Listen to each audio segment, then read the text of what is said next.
तो अयोध्या के भव्य विराट विशाल श्री राम मंदिर के परिसर में सख्त सुरक्षा व्यवस्था है, सीसीटीवी की निगरानी है। ऐसे में चढ़ावा चोरी कैसे हो गई? भक्तों ने जो नगद और आभूषण श्रद्धा के साथ रामलला को समर्पित किए, वो धांधली करने वालों के पास कैसे पहुंच गए? आखिर क्या थी चढ़ावा चोरी की मॉडस ऑपरेंडी? देखिए एक खास रिपोर्ट में। की मोडस ऑपरेंडी, पहला स्टेप, काउंटिंग रूम का खेल। आरोप है कि गिनती के समय आरोपी मनीष कुमार यादव, करुणेश पांडे और रमाशंकर मिश्रा नोटों की कुछ गड्डियों को मुख्य रजिस्टर या सिस्टम में दर्ज नहीं करते थे। बाद में इसका बंदरवाट कर दिया जाता था। आरोपी अनुकल्प मिश्रा पर चढ़ावे के वाउचर बनाने की जिम्मेदारी थी। वो अपने बहनोई और आरोपी लवकुश मिश्रा की मदद से हेराफेरी कर रहा था। लवकुश मिश्रा के घर से छापे में लाखों रुपए बरामद किए गए। चढ़ावा चोरी की मोडस ऑपरेंडी, दूसरा स्टेप, ब्लाइंड स्पॉट का फायदा।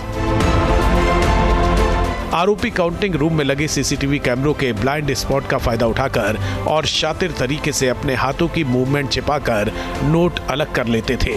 बाद में इन नोटों को मंदिर परिसर के बाहर ले जाया जाता था।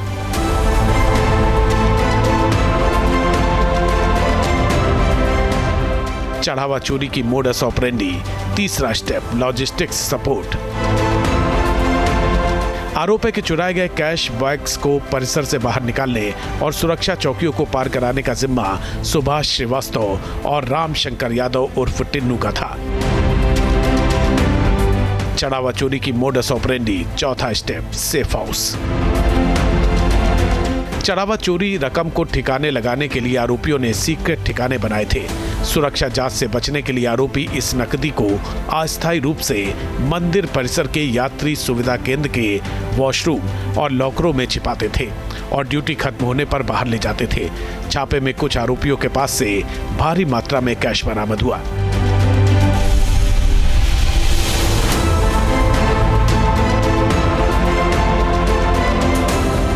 चढ़ावा चोरी की मोडस ऑपरेंडी, पांचवा स्टेप, बराबर का बंटवारा। पकड़े जाने के डर से और राज को खुलने से बचने के लिए जरूरी था कि आरोपियों के बीच मतभेद न हो। इसलिए सिंडिकेट में चुराई गई रकम का आपस में बराबर बंटवारा किया जाता था।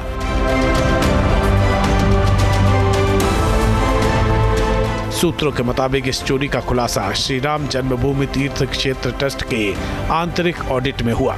ऑडिट में देखा गया कि मंदिर आने वाले श्रद्धालुओं की संख्या और डिजिटल डोनेशन तो लगातार बढ़ रहे हैं, लेकिन दान पात्रों से निकलने वाला कैश अचानक कम होने लगा था। इस बड़े मिसमैच के बाद ट्रस्ट ने खुफिया निगरानी बढ़ाई। ट्रस्ट ने कैश काउंटिंग सेंटर में खुफिया कैमरे फिट करवाए, जिसमें चढ़ावा चोरी के सबूत रिकॉर्ड हो गए। बताया जाता है कि एक आरोपी कर्मचारी सीसीटीवी के सामने खड़ा हो जाता था, जबकि उसके साथी आरोपी नोटों की चोरी कर अपने कपड़ों में छिपा लेते थे। इस मामले में 8 आरोपियों पर एफआईआर हो चुकी है, लेकिन सवाल है कि क्या यही 8 लोग इतनी बड़ी रैकेट को अंजाम दे रहे थे या फिर इस धांधली में और लोग भी शामिल थे? ऐसे लोग जो मंदिर प्रबंधन में ज्यादा दखल रखते थे, क्या वो इस रैकेट के गोरख धंधे से अनजान थे?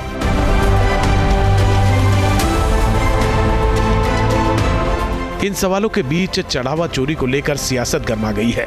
समाजवादी पार्टी के अध्यक्ष अखिलेश यादव ने एक्स पर पोस्ट कर आरोप लगाया कि छोटी मछलियों को पकड़ लिया गया, जबकि असली आरोपियों को बचाया जा रहा है। शिवसेना, उद्धव गुट से लेकर समाजवादी पार्टी तक ने सरकार के खिलाफ मोर्चा खोला, तो डिप्टी सीएम ब्रजेश पाठक ने विपक्ष को सटीक जवाब दिया।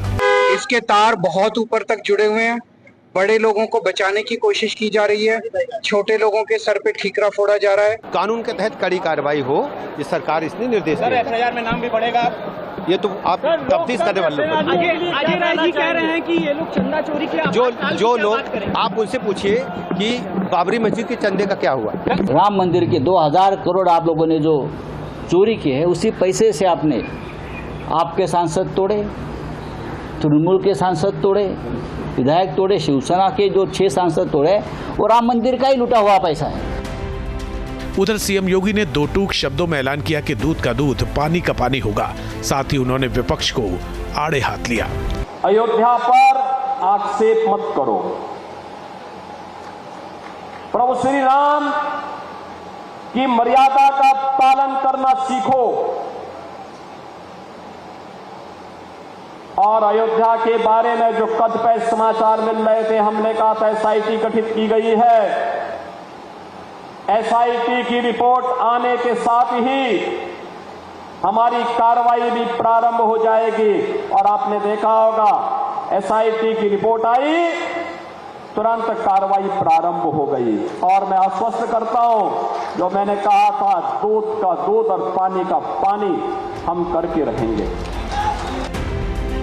इस बीच चढ़ावा चोरी मामले को लेकर विपक्ष के निशाने पर आए ट्रस्ट के महासचिव चंपत राय और ट्रस्टी अनिल यादव ने भी इस्तीफा दे दिया है। एसआईटी की सिफारिशों को देखते हुए ट्रस्ट ने कैश काउंटिंग और दान प्रबंधन के पूरे सिस्टम को नए सिरे से डिजाइन करने और लूपहोल्स को खत्म कर सुरक्षा को और फूल प्रूफ बनाने का फैसला लिया है। Team news nation. वैसे अयोध्या राम मंदिर चढ़ावा घोटाले में अब तक 8 गिरफ्तारियां हो चुकी है, 2 इस्तीफे आ चुके हैं। सीसीटीवी से दान चोरी के तरीके पर लगातार खुलासे भी हो रहे हैं। वहीं दूसरी ओर इस राजनीति भी इस पर बहुत तेजी से शुरू हो चुकी है। लेकिन यूपी के मुख्यमंत्री योगी ने इस पूरे प्रकरण पर 2 तरफा वार किया है। पहला वार उन लोगों पर जिन्होंने करोड़ों लोगों की आस्था से खिलवाड़ किया, और दूसरा वार भगवान राम को काल्पनिक बताने वाले की राजनीति पर। एक रिपोर्ट।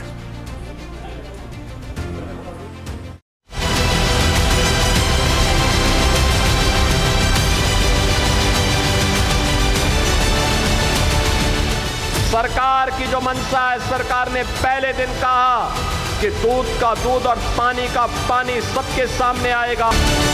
जो जय श्री राम पर लाठी और गोली चलाते थे, यानी भगवान राम का नाम लेने पर जो लोग गोली चलाते थे, आज वे कहते हैं कि आस्था के साथ खिलवाड़ हुआ। अरे आस्था तुम बताओगे हमें आस्था? दान चढ़ावा घोटाले की टाइमलाइन देखें तो 7 जून दिन रविवार को दान घोटाले का मुद्दा पहली बार उठा। समाजवादी पार्टी सरकार में मंत्री रहे पवन पांडे ने सबसे पहले ये मुद्दा उठाया और दावा किया कि मंदिर के चढ़ावे से 5 से 7.5 करोड़ रुपए तक की चोरी हुई। 13 जून दिन शनिवार को उत्तर प्रदेश सरकार ने 3 सदस्यीय एसआईटी गठित कर दी, क्योंकि सीएम योगी को ना तो राम भक्तों से छलावा बर्दाश्त था, ना राम मंदिर के नाम पर राजनीति बर्दाश्त थी। इसलिए उन्होंने एसआईटी में 3 भरोसेमंद अफसरों को चुना, जिस टीम ने 6 दिन की पड़ताल में सरकार के सामने प्रारंभिक जांच रिपोर्ट रख दी।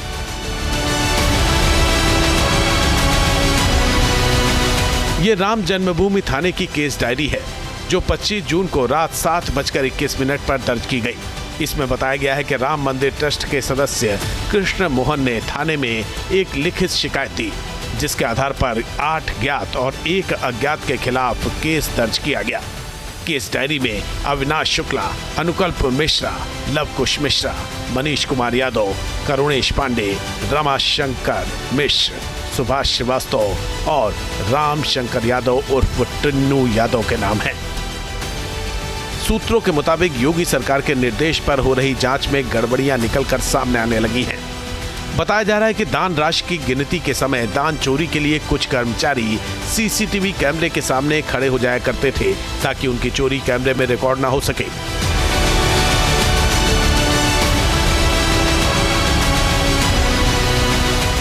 सूत्रों के मुताबिक इसकी जानकारी ट्रस्ट को भी दी गई और एसआईटी की जांच रिपोर्ट में भी इस बात का जिक्र है कि चोरी कई बार सीसीटीवी में कैद हुई है।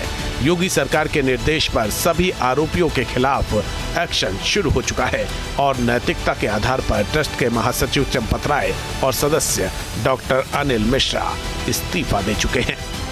राम भक्तों की अग्नि परीक्षा मत लो। राम भक्तों के साथ, उनकी आस्था के साथ खिलवाड़ करना बंद करो। अगर तथ्य नहीं है, पुष्ट प्रमाण नहीं है, तो आरोप प्रत्यारोप बंद करो, और प्रमाण है तो एसआईटी को सबूत सहित प्रमाण प्रस्तुत करो। एसआईटी की सिफारिश के अनुरूप सरकार कार्रवाई को आगे बढ़ा रही है, और जब वरिष्ठ अधिकारियों की टीम कार्य कर रही है तो उसमें फिर राजनीतिक बयानबाजी बंद करें। प्रभु श्री राम के मंदिर में आस्था से खिलवाड़ की सारी साजिश खुलने लगी है।